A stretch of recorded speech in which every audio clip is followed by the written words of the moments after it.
Había una mujer cuyo nombre resonaría por generaciones: Ana. Su vida parecía marcada por la tristeza y el silencio. Aunque estaba casada con Elcaná, un hombre que la amaba profundamente, su corazón cargaba una herida invisible. No podía tener hijos. En la cultura de su tiempo, la maternidad era considerada una bendición directa de Dios y la infertilidad una carga dolorosa. A su lado, la otra esposa de Elcaná, Penina, tenía hijos y no perdía ocasión para recordarle a Ana su vacío. Las burlas y provocaciones de Penina se clavaban en el alma de Ana como flechas encendidas. Cada año, la familia subía a Silo para adorar y ofrecer sacrificios al Señor. Allí, en medio de cánticos y ofrendas, mientras todos celebraban, Ana se sentía pequeña, invisible, como si su voz no pudiera atravesar el cielo. Las lágrimas corrían por su rostro en silencio, incluso cuando su esposo trataba de consolarla con palabras tiernas. «¿No te soy yo mejor que 10 hijos?», le decía Elcaná, intentando arrancar una sonrisa de su amada. Pero Ana sabía que había un anhelo en su corazón que nadie, ni siquiera el amor de su esposo, podía llenar. Una noche, cuando el dolor parecía más fuerte que nunca, Ana tomó una decisión que cambiaría el rumbo de su vida: presentar su quebranto directamente ante Dios. Se levantó y fue al templo, donde el sacerdote Elí se encontraba sentado cerca de la puerta. Con el alma desgarrada comenzó a orar. Sus labios se movían, pero no emitía sonido. Era un clamor silencioso, tan profundo que solo Dios podía oírlo. Ana lloraba amargamente mientras hacía un voto solemne: «Señor Todopoderoso, si miras la aflicción de tu sierva y me das un hijo varón, yo lo entregaré a ti todos los días de su vida». Elí, al verla tan conmovida, pensó que estaba ebria y la reprendió. Pero Ana, con los ojos llenos de lágrimas, le respondió: «No, mi señor, no he bebido vino. Solo he derramado mi alma delante de Dios». Al escucharla, el sacerdote la bendijo con estas palabras: «Vete en paz, y el Dios de Israel te conceda lo que has pedido». Por primera vez en mucho tiempo, Ana sintió que el peso de su dolor comenzaba a levantarse. Su rostro cambió, y en su corazón brotó una chispa de esperanza. Y así, el silencio de Ana estaba a punto de convertirse en canción. Al día siguiente, Ana regresó junto a su familia. Algo en ella había cambiado. Sus ojos ya no reflejaban la amargura de los años pasados. En su interior, una paz misteriosa comenzó a crecer.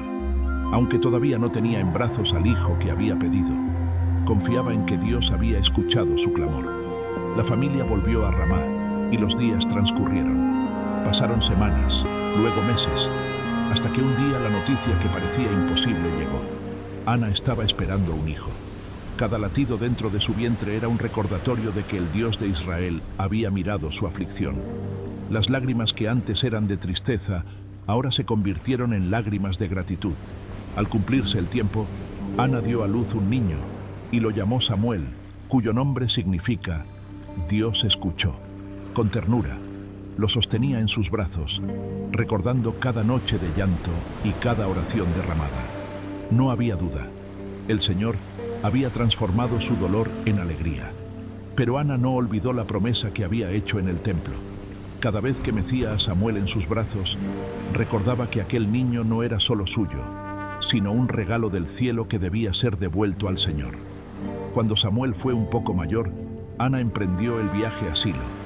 Llevaba consigo al niño, un becerro de 3 años, harina y vino para ofrecer sacrificio.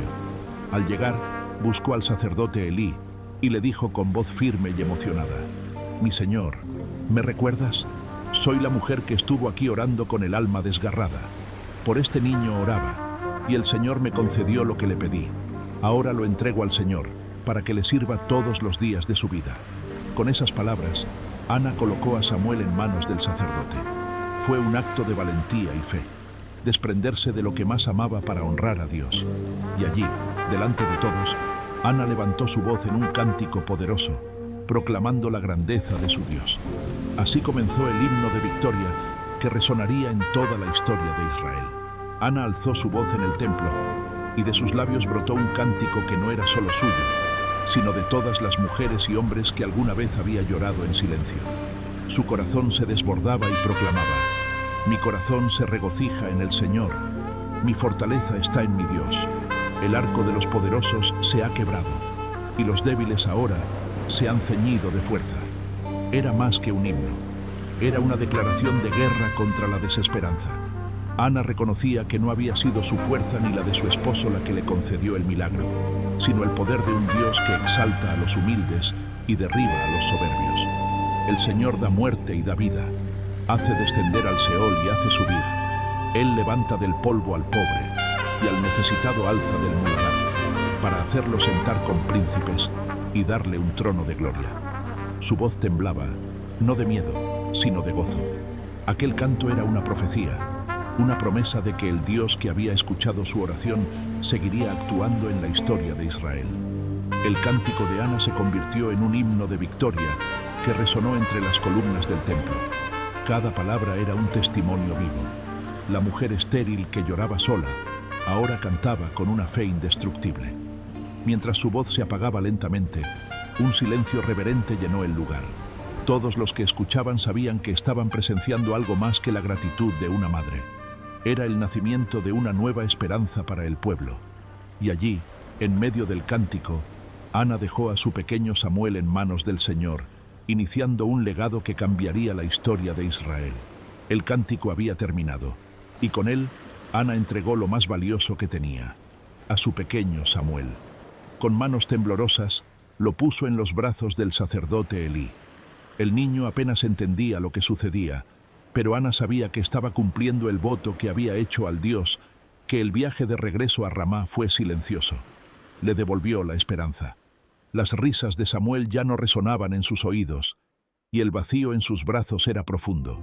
Cada paso que daba era una batalla entre el dolor humano y la fe inquebrantable. Pero Ana no caminaba derrotada.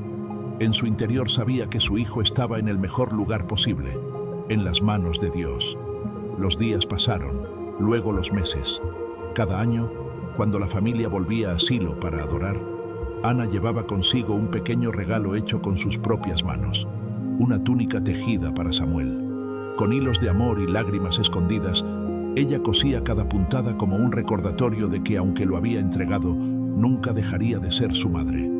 Elí, conmovido por la fidelidad de Ana, la bendecía año tras año diciendo: «Que el Señor te conceda más hijos por el voto que has hecho». Y Dios, fiel a su palabra, llenó el hogar de Ana con abundancia. Tiempo después, ella dio a luz a 3 hijos y 2 hijas más. El silencio de su casa fue reemplazado por el bullicio de voces infantiles, y la mujer que había sido llamada estéril se convirtió en madre de muchos. Lo que comenzó como una oración de dolor se había transformado en una vida de abundancia y gratitud. Y mientras Ana disfrutaba de la bendición de nuevos hijos, sabía que Samuel crecía en el templo, preparándose para una misión que trascendería generaciones. La historia de Ana no es solo un relato antiguo, es un espejo para nuestras vidas. Ella conoció el dolor del rechazo, las lágrimas en silencio, la sensación de que su oración jamás sería escuchada. Quizá hoy tú también te identifiques con esa soledad, esperando un milagro, cargando una herida o enfrentando una situación que parece imposible. Pero la vida de Ana nos recuerda algo poderoso. El silencio de Dios no significa ausencia. Aunque ella lloró durante años, en el momento preciso el Señor transformó su historia. Ana pasó de la esterilidad a la abundancia, de las lágrimas a la canción, de la soledad a la esperanza. El mismo Dios que escuchó a Ana escucha también tu clamor. Tal vez tu petición no sea un hijo, pero sí una respuesta, una sanidad, una puerta abierta, un consuelo en medio de tu dolor. Si hoy te encuentras en medio de la espera, recuerda que Dios no ha olvidado tus oraciones. Ana no solo recibió lo que pidió, sino mucho más. Recibió gozo, propósito y la certeza de que su vida era parte de un plan eterno. Así también, lo que hoy vives puede ser el inicio de algo mayor de lo que imaginas. Permite que la historia de Ana sea un testimonio vivo en tu corazón. Cuando pones tu dolor en las manos de Dios, Él lo transforma en esperanza y en propósito eterno.